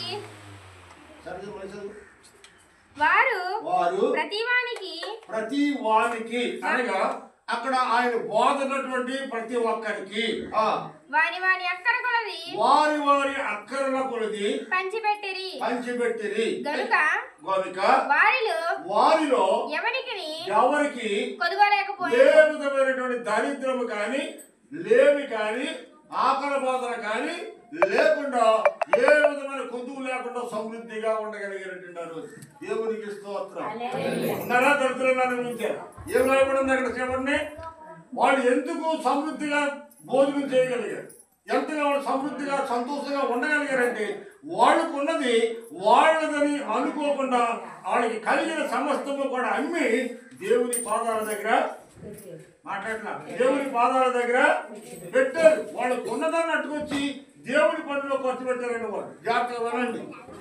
వాళ్ళకు ఉన్నదంతా వాళ్ళకు ఉన్నది లేనివాడు కాదండి. ఉన్నవాళ్ళు ఉన్నదాన్ని అమ్మి పట్టుకొచ్చి దేవుని పనికి ఊరు ఖర్చు పెట్టారు. అంతే తప్ప లేనోళ్ళు ఏమవుతారు, లేనోడికి ఏముంటుంది, లేనోడికి ఏమి ఉండదు కాబట్టి లేనోడు ఏమి ఇవ్వలేడు, చేయలేడు. ఉన్నటువంటి వాడు ఉన్నంత, లేనటువంటి వాడు లేనంత చేసేటువంటి కార్యక్రమాన్ని ఈ సహవాసంలో మనం చూస్తూ ఉన్నాం. దేవునికి స్తోత్రం, హల్లెలూయా. తనకున్నది ఏది కూడా తనదేని అనుకోలేదండి. వాడికి ఉన్నది ఆస్తిపాస్తులు అన్ని కూడా నాయన అనుకోలేదంట. ఎవరు అనుకున్నారు? యెహోవా ఇచ్చిన యెహోవా తీసుకోవాలని చెప్పి యెహోవా చెబుతున్నాడు. అలాగే దేవుడు నాకు ఇచ్చాడు కాబట్టి దేవుడు ఇచ్చిన దాన్ని దేవుడి కొరకు ఖర్చు చేయటం, అలాంటి మనసు వాడు కలిగి ఉన్నారు కాబట్టి ఆనాడు అందరూ సమిష్టిగా భోజనం చేసి ఏమి తక్కువ లేకుండా ఉన్నారు. ఈరోజు మనం భక్తి చేస్తున్నాం అన్ని రోడ్లే. పొద్దున్న అయితే సంతలాగా మాట్లాడలేదు. కరెంటు బిల్లు కట్టాలి, పౌరుడికి డబ్బులు ఇవ్వాలి, అంటే ఇంకా చల్లబేళం చేయించుకోవాలి, ఇంకేటమ్మా టీవీ బిల్లు కట్టాలి, ఇంకా ఏదో రకరకాలు ఉన్నాయి. ఒకటో తారీఖు వచ్చేటికి చాలా బడ్జెట్ అంతా చూస్తే 8 కుటుంబాన్ని బట్టి 15,000 కడిగి పైకి వచ్చి అవుతాయి ప్రతి నెలలో అయితే అవుతుంది. అంచేత ఇవన్నీ ఖర్చు పెట్టినా, ఎంత ఖర్చు పెట్టినా, ఎంత చేసినా భార్య కట్టబడుతున్నాడు, భర్త కట్టబడుతున్నాడు. భార్య భర్తలు ఇద్దరు ఉద్యోగాలు చేసినా, భార్య భర్తలు ఇద్దరు పనులు చేసుకున్నా, కుటుంబంలో ఏదో ఒక లోటుపాట్లు అమ్మా ఏదో ఒక లోటుపాట్లు వస్తూనే ఉన్నాయి. లేదంటారా? కుటుంబంలో వస్తూనే ఉన్నాయి. ఇవి ఎంతకాలం ఏదో లోటు ఉంటుంది. ఎన్నిసార్లు పోయేటైలు వచ్చినా ఎక్కడొక్కడ అప్పుకుంటూనే ఉంటుంది. ఆడ మూడమ్మ అమ్మాయి చిన్నపిల్ల ఆ పిల్ల పేరు ఏం పేరండి? చిన్నపిల్ల పేరు. ఆ పిల్లంతా ఎప్పుడు 5 సంవత్సరాల కింద నాకు శాస్త్రం కూడా చెంది పాటర్ గారండి చేరుపడిన శాటప్లో 3 పొందిపోయాడండి. మా జీవితానికి ఇలాగే పోతాయండి. ఆ పిల్ల మన అత్తోరింటుంది. అవునా? ఆ పిల్ల మాట ఇప్పుడు గుర్తు నాకు అలా గుర్తుంటుంది. చిన్నపిల్ల సోపం ఉండేది. ఎంత నా పిల్ల పొట్టంతా కదలేనండి. నా దగ్గర కూర్చొని చక్కగా ఒకటి చెప్తూ ఉండేది. ఏమన్నా అడుగుతూ ఉంటే చేరుపడినా చేటపోయినట్ట 3 ఓడిపోయాడట. అంటే మంగళసూత్రం కూడా ఎప్పుడు పొరపాటు కూడా మెడలో ఉంచేవాడు కదండి. ఎప్పుడు మంది డబ్బులు తప్పుడే పట్టుకెళ్ళి తాగనట్టేసాడు. మరి డబ్బులు వదిలేకడం, మరి మందికి డబ్బులు లేనట్టు మళ్ళీ పట్టుకెళ్ళి తాగేటు. ఎప్పుడు చూసినా బొండిలోనే తప్ప మెడలో వస్తువు మాత్రం ఉండేది కదండి. ఎన్ని పిల్లలు చెప్పిపోతూ ఉండేది. చక్కగా చాలా తెలియని పిల్లలు నా పిల్ల. దేవునికి స్తోత్రం. కొంతమంది జీవితాలు మన జీవితాలు బాగా ఆలోచనతో ఉంటాం ఒకసారి. ఈ మాటలు ఇలాంటి మర్చిపోయిన కొన్ని విషయాలు పొలాలు ఉండిపోతాయి అన్నమాట. ఒకళ్ళు మాట్లాడే మాటలు ఇలాంటి మాటలు తప్పలేదు. చేతి పొడిన మనకి దరిద్రం పోవట్లేదు. ఒంటి మీద నాకున్నా కానీ ఎప్పుడు దాకుంటాయి ఒంటి మీద తెలియట్లేదు. ఏమంటే అంచేత ఇవన్నీ స్థిరంగా ఉండాలి, కరెక్ట్గా ఉండాలంటే దేవుడు వాక్యం ఏం చెబుతుందంటే మనకున్నదాన్ని పట్టుకెళ్ళి దేవుని కోసం ఖర్చు చేస్తే మనకు లేనిది దేవుడు మనకి ఇచ్చి మనకి ఏది కొదవలేక మన కుటుంబాన్ని సమృద్ధిగా చేస్తానని చెప్పాడు వాక్యం ఉంది. చదవది వారు ప్రతివానికి వారి వారి అక్కర కొలది వారి అక్కరల కొలది పంచిపెట్టారంటండి. బాగా గుర్తుపెట్టండి. వారి అక్కరల కొలది వారి యొక్క అవసరాలను బట్టి ఈ డబ్బులు వాళ్ళకి పంచిపెట్టారంటండి. ఏం పంచిపెట్టారు? ఆడుకున్నదే లేవని పంచిపెట్టారంట. పంచిపెట్టి దేవుని దృష్టిలో చంటి పెట్టవంటి నిజమైన మనసు కలిగిన వాడు అంటే వాళ్ళు ఏమి లేదంటే వాళ్ళను ఏ విధమైన మనసులోనూ కపటం లేదు. కపటం లేనటువంటి జీవితాలు వాళ్ళు జీవించారు కాబట్టి వాళ్ళు యథార్థంగా ఉన్నారు కాబట్టి యేసు యొక్క రక్తం చేత కడగబడి యేసు ప్రభు ఎలాగైతే నడుచుకున్నాడో, యేసు ప్రభు ఏ విధంగా అయితే బోధించాడో ఆ బోధన ప్రకారంగా 4 మెట్లు నడుచుకుంటూ వచ్చి 5వ మెట్టు వచ్చేటప్పుడు ఏం చేశారంటే యేసు నాకు సర్వస్వం అయినప్పుడు, ఆయన నాకు తోడై ఉన్నప్పుడు ఈ లోకంలో ఉన్న పెంటంతా నాకు అక్కర్లేదు. అలాంటి మనసు కలిగి కూడా ఏం చెప్తారంటే ఆదివారం 2 గురుమాలు ఇస్తారని చెప్పి పక్కన పాటకు వచ్చేస్తారు మందులని. ఏమంటారు మీరు? ఎంత గురువులు ఇస్తారా సరే, ఎంత డబ్బు ఇస్తారా సరే. నేను కాకుండా మా ముసలం అంటుంది మరి 1వ తారీఖు ఆదివారం వస్తుంది, మరి ఆదివారం పెన్షన్ ఇస్తారు, మరి పెన్షన్ ఇచ్చేటప్పుడు ఇంట్లో ఉంటావా చర్చికి వెళ్తామని అడిగితే అయ్యా పెన్షన్ ఇస్తే ఇస్తాడు పోతాడు చర్చికి వెళ్తారు కానీ చర్చికి మాత్రము ఆ ముసలానికి వయసు ఎంత అంతదమ్మా 70 అయ్యండి. అవి నువ్వు ఒక 3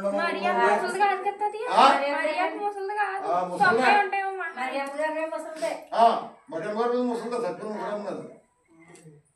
నీకు చర్చికి వెళ్ళే రోజునే పెన్షన్ ఇస్తాను ఇంటి కూడా ఉండమంటే పెన్షన్ కోసం వెళ్తావా చర్చి కోసం వెళ్తావా అని అడిగితే పెన్షన్ ఇస్తే ఇస్తాడు పోతాడో నా ఏసైని మాత్రం విడిచిపెట్టు చర్చికి వెళ్తాను. మరి పెన్షన్కి ఏమని చేస్తే చేతులు చేస్తాడు కెమెరా చేస్తాడు క్యాన్ చేస్తే నా ఏసాన్ని పోషిస్తున్నాడు ఇలా వచ్చేసి మాట్లాడిందండి. అలాంటి విశ్వాసంలో వయసులో ముసలం అలా ఉందంటే నిజంగా నాకే కళ్ళ నీళ్ళు కలిగిన తిరిగి అంత విశ్వాసంతో ఉందండి ఆ మనిషి. అంత లోతైన విశ్వాసం పోతే 4,000 4,000 వచ్చే అంత రాకపోతే నా ఏసు విడిచిపెట్టుకుంటా 4,000 కోసం 4,000 కాదు 40,000 ఇస్తాను నా ఏసే మందికి వెళ్తున్నానండి. అలాంటి సంచలమైన అసంచలమైనటువంటి విశ్వాసాన్ని మనం కలిగి ఉంది. అలాంటి విశ్వాసం ఈ రోజు నాకు ఎంత డబ్బైనా సరే ఏ పని అయినా సరే విడిచిపెట్టిన ఏసే మందిరికి వెళ్తానని నువ్వు తెగించి ఖచ్చితంగా విశ్వాసంతో దేవుని మందిరానికి వచ్చి నీ పొందని వానికి నీకే అవసరంలో ఉందో ఏ కొదవ ఉందో ఆ కొదవలన్నీ కూడా దేవుడు తీరుస్తాడు. ఏముందో మనకి మనకేమి తక్కువ కాలేదు అన్నాడు.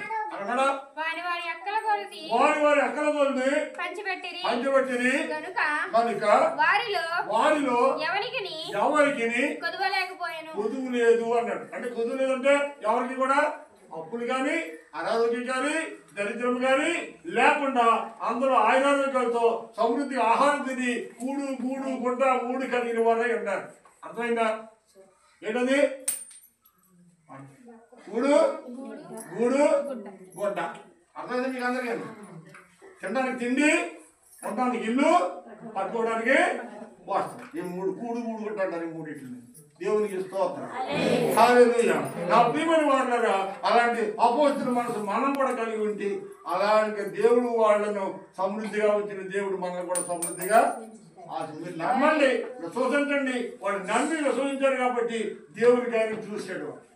ఈ రోజు మనం కూడా అలాంటి విశ్వాసాన్ని కలిగి నమ్మి దేవుని కోసం మనం ఖర్చు చేస్తే, దేవుని కోసం మనం సజీవంగా మనం ఆహుతైపోతే దేవుడు మనల్ని ఎప్పుడు కూడా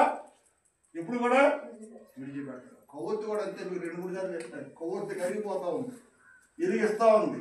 చివరి వరకు ఆరిపోయే వరకు అయిపోయే వరకు కూడా ఏమిస్తుందని మన ప్రాణం పోయే చివరి వరకు కూడా దేవుడు మనం కలిగిన దానికి మనం తినగా మిగిలిన దాన్ని దేవుని కోసం మనము చేయాలి. మన పెట్టెల్లో దాచుకోవడం కాదండి. మన పెట్టెల్లో దాచుకోవడం కాదు. మన భవిష్యత్తుల కోసం మన పిల్లల తరంతరం చూసుకోవడం కాదు. యెషయా గ్రంథం చెప్తా ఉంది. యెషయా గ్రంథం సార్ చూద్దామా? 10:13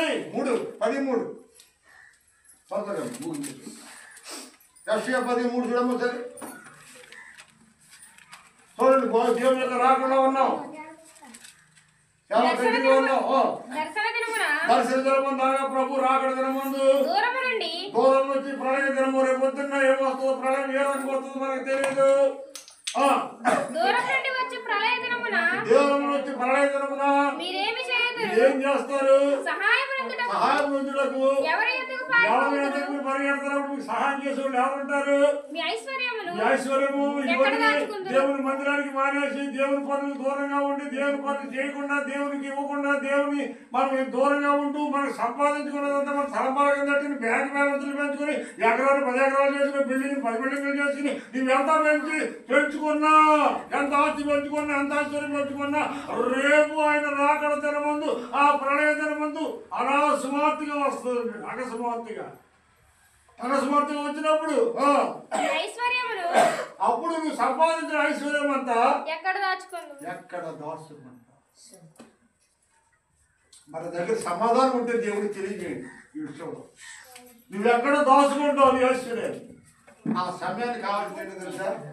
ఏం కావాలని ప్రాణం దక్కించబడితే సోదరు. అవునా? ఆస్తి కోసం చూస్తావు, ప్రాణం కోసం చూస్తాప్పుడు చివరి ఏం కావాలంటే కొరకు కోరుకుంటావు. బతుకుంటే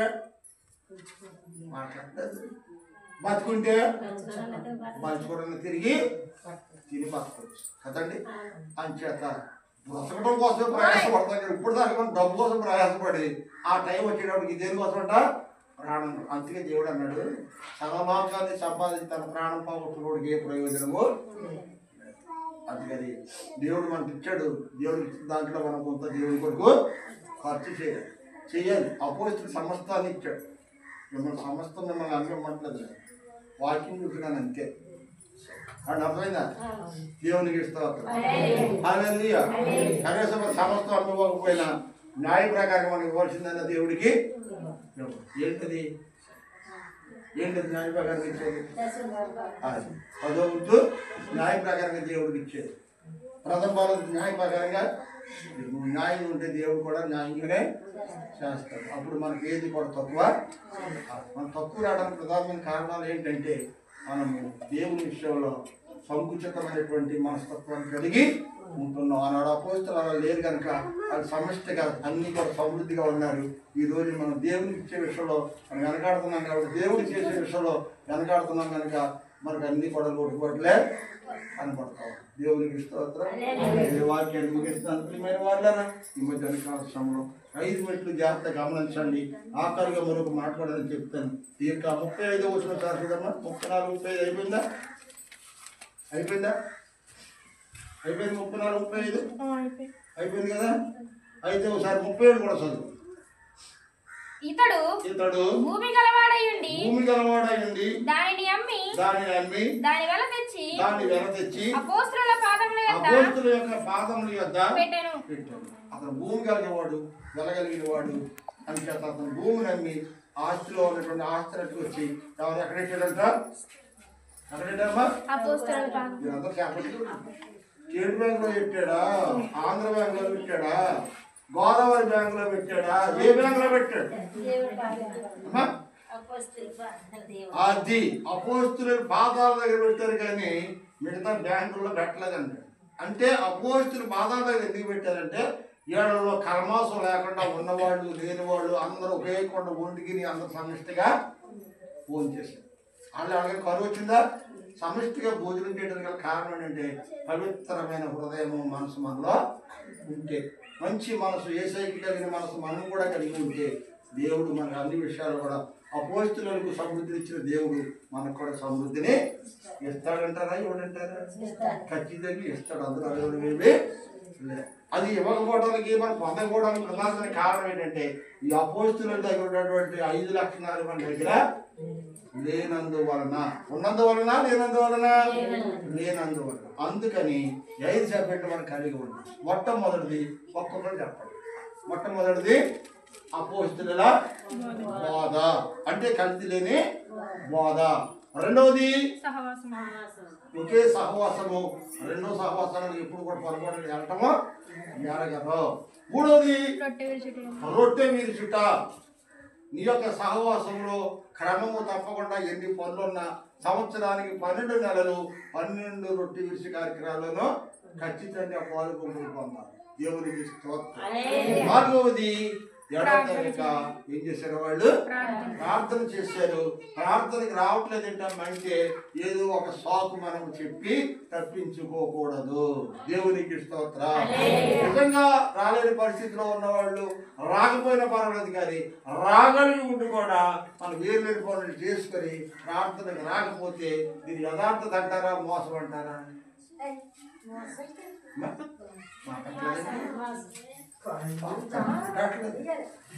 దేవునికి స్తోత్రం. హల్లెలూయా. దేవుని కూడా ఆతృత కలిగి ఉన్నారు. ప్రార్థన చేటు యందు అమ్మా ప్రార్థన చేసే విషయంలోనూ ఎడతెగక ఉన్నారు అని రాయబడి ఉంది. అవునా కాదా? ప్రార్థన చేసే విషయంలో ఎడతెగక వారంలో ఎన్ని ప్రార్థనలు ఉంటే అన్ని ప్రార్థనలు ఎప్పుడు ప్రార్థన వస్తుందా అని ఎదురు చూడాలి.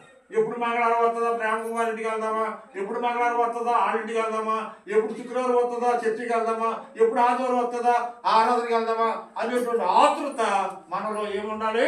కలిగి ఉండాలి. ఆనాడు ఏం కలిగి ఉన్నారు?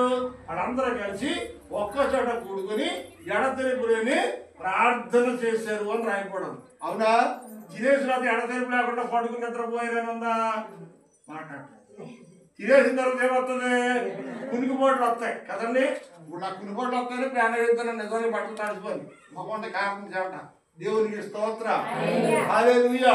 ఎంచేదంటే అన్ని సౌఖ్యంగా ఉంటే ఏమవుతుందంట? నిద్ర వస్తుంది. అదో దురాత్మ అంటే నిద్ర మొత్తుని కలిగించే ఆత్మ అంటే అది ఎప్పుడు వస్తుందంటే తిండిలో వచ్చేస్తుంది. తింటాం అందుకే ఆవిడ ఏమన్నాడంటే నువ్వు దేవుని కుమారుడు వచ్చి రాళ్ళని రొట్టెలుగా చేసుకుని ఎందుకు తినమన్నాడు? తిన్నాన్ని ఏమవుతుందంట? అమ్మ ఏమవుతుంది? నిద్ర వస్తుంది. అది తినేసి పడుకోవాలి. ప్రార్థన చేయొద్దని చెప్పి శాస్త్రాన్ని యేసుప్రభు దగ్గరికి వెళ్ళి ఈ రాళ్ళు రొట్టెలుగా చేసుకుని తినే శుభ్రంగా పడుకో, నీ ప్రార్థన ఎందుకు అన్నట్టు అయితే ఎవరిని? యేసు ప్రభు ఏం చేస్తున్నాడు? రాత్రి అంతా కూడా ఆయన అడతెరుపు లేకుండా కొండ ఎక్కి ప్రార్థన చేస్తున్నాడు. పగలంతా కూడా అద్భుతాలు ఆశ్చర్యమైన కార్యాలు చేయగలుగుతున్నాడు. రాత్రి అంతా ప్రార్థన చేస్తున్నాడు, పగలంతా కార్యక్రమాలు చేస్తున్నాడు. అలాగే మన జీవితంలో కూడా ఎడతగిన ప్రార్థన మన కుటుంబాల్లో, మన వ్యక్తిగత జీవితంలో ఉంటే కనుక మన కుటుంబాల్లోని మన పిల్లల జీవితంలో కూడా దేవుడు అద్భుతమైన కార్యక్రమాలు జరిగిస్తాడు. ఇవన్నీ కార్యక్రమాలకి ప్రధానమైన సూత్రం ఏంటంటే ప్రార్థన. చెప్పండి అందరూ, ప్రార్థన. దేవునికి స్తోత్రం. ఏం కలిగి ఉండాలి? ఇప్పుడు ఏం కలిగి ఉండాలి? మొట్టమొదటి మనం వచ్చింది దానివల్ల ఉంటుంది కదా, ఆత్మ సంబంధమైన సహవాసము ఎలా ఉంటుందనే దాని గురించి తెలుసుకున్నాం. ఈ 5 మెట్లు మనం కలిగి ఉంటే కనుక దేవుడి నుంచి ఏది కూడా చదువు మాట్లాడు, ఏమి కూడా తక్కువ కాదు అన్నాడా, కొదువు లేదన్నాడా? అది అర్థమైందా? ఏమి కూడా మీకు కొదువు ఉండకూడదు, అన్ని సమృద్ధిగా ఉండాలంటే ఏం చేయాలంట? ప్రార్థన చేయాలి. అంటే ఒక్కదాని ప్రార్థన, మీరు ఒక్కడే ప్రార్థన. మొత్తం అందరం కలిసి పొయ్యిలో 4 గట్లగా ఉన్నాయో అలాగే మన అందరం పొయ్యిలో గట్లగా చోట కూడుకుని వండుతూ ప్రార్థన చేయాలి. అలాంటి ప్రార్థన దోపం పరలోకానికి వెళ్ళిందంటే ప్రభు ఖచ్చితంగా పరలోకానికి దిగి వస్తాడు. దేవుడికి స్తోత్రం. ఎక్కడ ఒక్కళ్ళు ఇద్దరు ఏకీభవించి ప్రార్థన చేస్తారో వారి మధ్యన నేను వస్తానని. అవునా? వాడి మధ్యన వస్తానన్నాడు. అంతే తప్ప 4 రకాల పిల్లలు పెట్టి రాప్రభా అంటే వస్తాడా? రాడు. కొంతమంది అదే చేస్తారు. రేపు వచ్చేది ఏంటిది? సంక్రాంతి పోతే వచ్చేది సంవత్సరాలు పండుగ. ఏ ఊళ్ళో తింటా ఊళ్ళోనే గుళ్ళు గోపురాలు ఉంటాయి. కోడి కోసేయటం, గాలి ఉండేయటం. ఏం పడుతున్నది? పొంగుబోలు. అంటే పూర్ణంలోనే చాలా చెప్పారు కదా, పూర్లేని ఊరి పొంగుబోలు. పూర్వం పొంగుబోలు అంటే భక్తి లేని జీవితంతో సమానం ఉండండి. పూరే ఏం పూర్లు అయ్యి? పొంగుబోలు. పొంగుబోలు అంటే పేరెందుకు వచ్చింది? దాంట్లో ఉండవలసింది ఏం లేదు కనుక. అంటే దాన్ని అట్టుకెళ్ళి అడ్డాడతారు. అమ్మోరి దగ్గర నైవేద్యం చెప్పుకుంటారు ఆ రోజు. అవునా కదా? 10 సంవత్సరాలు అంతా కూడా శుభ్రంగా తిని తాగి మాంసం తినాలని చెప్పి ఆ రోజున అమ్మ అన్ని కూడా పెట్టుకుంటారు. దీన్ని ఏమంటారు? నైవేద్యం అంటారు. నైవేద్యం. ఆ నైవేద్యంలో ఏం లేదు? స్వీటు. మన ప్రభుకి మనం సజీవంగా మనమే నైవేద్యంగా సమర్పణ చేసుకోవాలి. దేవుడు కోరుకుంటుంది. మనల్ని కోరుకుంటున్నాడు. దేవుడు మన హృదయాన్ని కోరుకుంటున్నాడు. ఆయన మనలో ఉండాలని, మనతో ఉండాలని ఆయన మనం కోరుకుంటాడు కనుక అలాంటి మనసు మనం కూడా కలిగి ప్రభువానికి నాదునికి రండి. దేవుడికి స్తోత్రం. హల్లెలూయా. దేవుడు మీరు సమస్తాన్ని ధారాళంగా ఎందుకు ఇచ్చాడంటే మీరు సమృద్ధిగా తిని సమృద్ధిగా ఉండాలని. అవునా? దేవుడు కూడా కొంత వచ్చాడు. దేనికోసం ఇచ్చాడు? మీరు సమృద్ధిగా తిని సమృద్ధిగా ఉండమన్నాడు. దేవుడు ఇచ్చినంత సమృద్ధిగా తినాలి. దేవుడు ఇచ్చినందుకు దేవుడు మనము స్వయం పడతాలి, స్థుతించాలి, ఆరాధించాలి. దేవుడు మనకి ఇచ్చిన దాన్ని దేవుడు తినేసిన తర్వాత దేవుడు మర్చిపోయేవారిగా కృతజ్ఞతలని కాగులుగా ఉండకూడదు. ఎల్లప్పుడు కూడా పావురం వెళ్ళింది, తిరిగి వచ్చింది యజమాని దగ్గరికి. కాకి వెళ్ళింది, తిరిగి రాలేదు. కారణం ఏంటంటే అది కుళ్ళిపోయి కడేబారదు మీద దానికి వాడడానికి దానికి స్థలం దొరికింది. పరిశుద్ధమైనటువంటి పౌరులకి, ఆత్మ సంబంధమైన వ్యక్తులకి ఈ లోకంలో చోటు దొరకదు. ఈ లోకము ఎంత తెచ్చు కుడిపోయాము ఎక్కడ చూసింది. అంచేత పరిశుద్ధమైన మనకే ఈ లోకంలో చోటు ఉండదు. లోకంలో చోటు దొరకదు. మీ పక్షంగా నా పక్షంగా లోకం ఎవరో మాట్లాడరు. లోకులు తనవాడు కాబట్టి తన ఓడి తరపు మాట్లాడుతుంది లోకం. నీ తరపు నా తరపు మాట్లాడే లోకము మాట్లాడుతుంది. అందుకే యేసు ప్రభువుని కూడా ఆయన పరసంబంధమైన వ్యక్తి కాబట్టి ఆయనకు సపోర్ట్ చేసిన ఒక్కడైనా ఉన్నారా? ఉండిపోయారు. చివరికి నీ కోసం ప్రాణం పెడతారన్నవాడు కూడా ఎక్కడున్నాడంట? దూరముగా ఉండి వెంబడించాడండి. ఆదరణ కొని చెప్పుకోండి. ఆదరణ మింగాడు.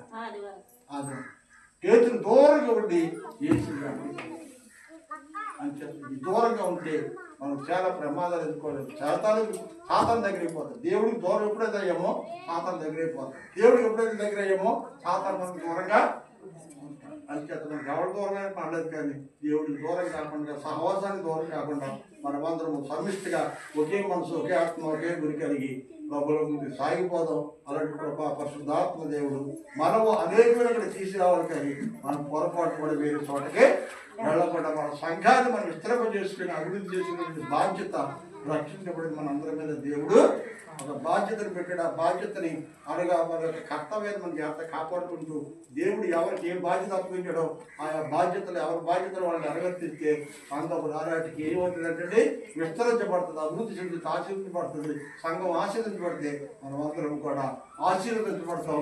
ఏమి తక్కువ లేకుండా ఏది కొదవ లేకుండా దేవుడు మనము పిల్ల పాపలతో సుఖశాంతులతో ఆయురారోగ్యాలతో సంవత్సరాది నుండి సంవత్సరాంతం వరకు కూడా దేవుడు మన కుటుంబాన్ని కాపాడుతాడు. అందుచేత మనకి ఉండవలసినటువంటిది ఆత్మ సంబంధమైన సంఘము, ఆత్మ సంబంధమైనటువంటి సహవాసం కానీ లోక సంబంధమైన సహవాసము మనకు వద్దండి. దేవుడు ఎల్లప్పుడూ కూడా ఆత్మ సంబంధమైన వ్యక్తిగా ఎదగాలని దేవుడు కోరుకుంటాడు. అలాంటి కృపా పరిశుద్ధాత్మ దేవుడు ఈ మధ్యాహ్నం కూడిన మనందరికీ నిండుగా దయచేయను గాక. God bless you. మీకు అందరికీ వందనాలు. చిన్న ప్రార్థన చేద్దాం. కలవరించండి.